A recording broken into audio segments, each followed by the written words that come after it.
This is my dream office. Whoa, I got dizzy. Where was I? Oh yeah, to show you how I went from this to this, I need to take you back a few weeks to... Suddenly, the world I used to know, I see it differently. You woke me from a dream, now here's reality.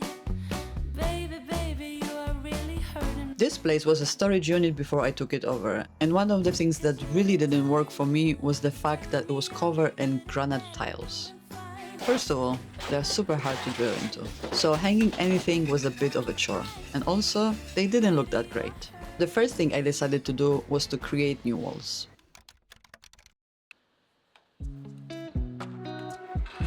One of them was going to be made up of panels, so to make it easier to attach them, I needed a frame.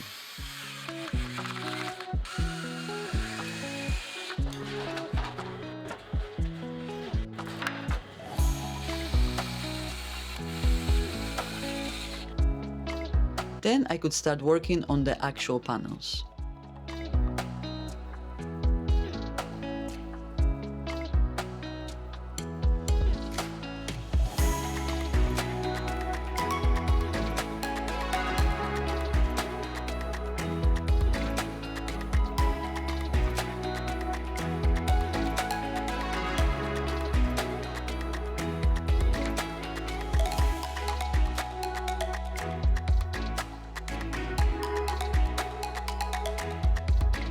Excited with how the first wall turned out, I moved on to work on other two.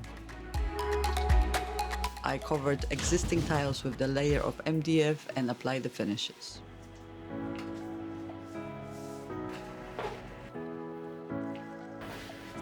If you are wondering why all of the walls are different, it is because I wanted to create as many variations of the backdrop for my future videos as possible. And I must say, I'm very glad I did that. Finally, I covered the glass on the sliding doors with the white and chalkboard stickers to give myself space to jot my ideas on. With the walls ready, I could finally start furnishing the space. The first thing every office needs is a good desk. Since I was planning to spend a lot of time sitting at mine, I opted for the standing one.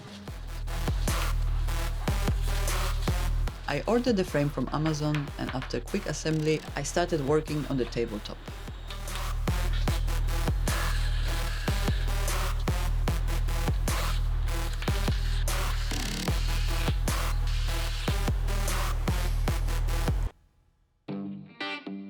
One of the things I aimed to do during this build was to buy as little material as possible and find a way to use what I already had. That's why, instead of making the table from 2x4s like you would normally do, I grabbed the 1x4s I had left from when I was rebuilding the fence and attached them to the MDF base.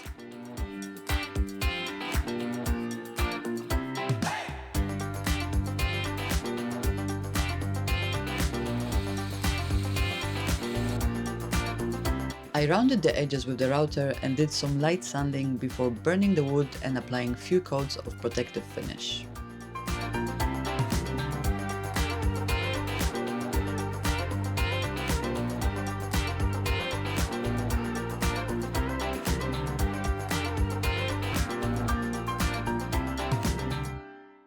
With the desk done, it was time to work on the cabinets that would sit on each side of it. I started by building a simple frames and top to match the desk. The idea was to put my 3D printer and Cricut machine on each side of the desk for better access and build the drawers below to store everything I might need to run these two machines and maybe even some space for some other bits and pieces.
course, because I like to complicate things for no apparent reason, I went all fancy on the drawer fronts and I spent way more time than I would like to admit before I was able to put everything together.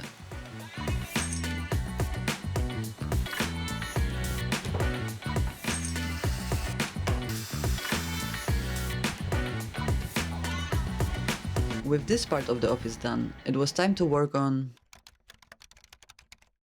Yes, I was changing this space into office, but I still needed a space to store all the material I had here before, which is why I designed the most space-efficient piece I could come up with. It was made up of 4 components: the bin storage, the paint storage, the top-down storage in that awkward corner area, and finally the drawer unit. I started the build of this part by fixing up already existing bin storage, which was actually the only thing I wanted to keep from the previous setup.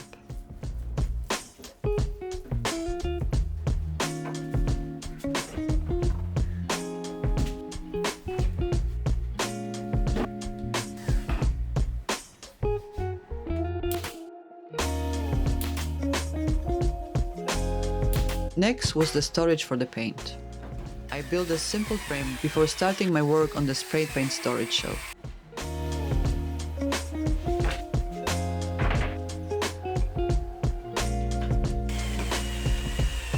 I designed it in the way that each of the slots can hold up to 4 spray cans and also tubes of silicone or some kind of adhesive.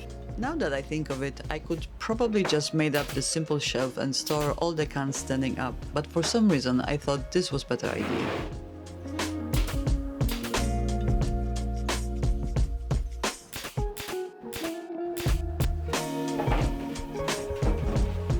Anyway, once that was done, I put together the corner unit and the frame for the final cabinet. And with the power of editing, I had everything painted in no time. With all the pieces in place, it was time to connect everything with the wooden top. Same as before, I attached 1x4s on top of the MDF using the last of the materials I had left. The finishing this time was different though. Instead of burning the wood, I applied a weathered look accelerator. Wow, that is hard to say.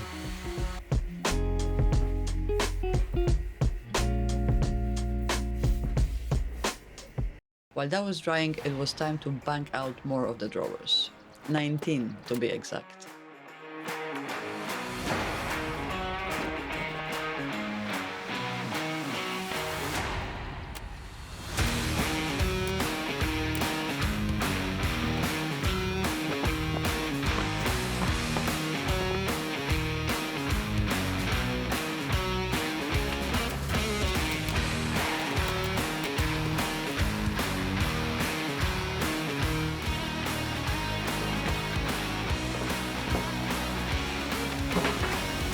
Yeah, my millennial back definitely felt that.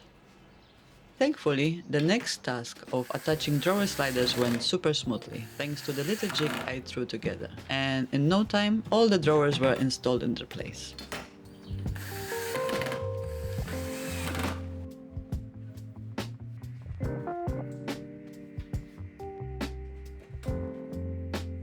I got so excited about how it all turned out that I started to fill them up even before I installed the drawer fronts, which was a little bit counterproductive because then I had to take it all out to install the fronts. But as it turned out, that wasn't the biggest of my problems. Oh my god, I made such a stupid mistake. As I was admiring my work and thinking to myself, oh my god, finally this project is almost done. All I have to do is just put the faces for the drawers and I'll be done with it. I realized the mistake I made. If I put the face of the drawer here, That doesn't leave enough space for this drawer to open. once it has the face as well. Wow, geez, that's quality work. Right, after a quick cry, I came up with 3 solutions to solve this problem. Number 1, I can remove these drawers and the sliders and leave it as a shelf only, which is not necessarily something I want to do. Number 2, I can redo these drawers and make the front of these drawers flush with this cabinet, which is also not something I want to do. Or number 3, and I think that's the best one, is to offset this shelf, add some spacing here, cover it up a little bit, and pretend like nothing happened.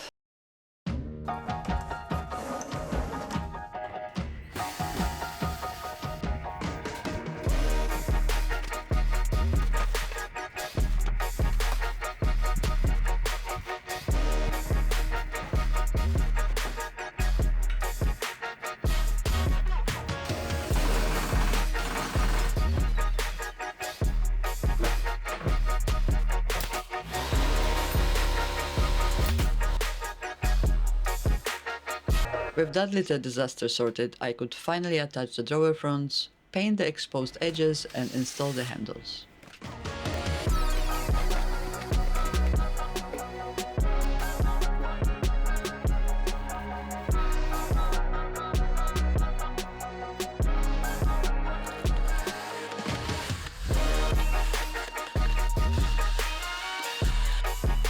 Then it was just a matter of few decorative touches and the office was finally done.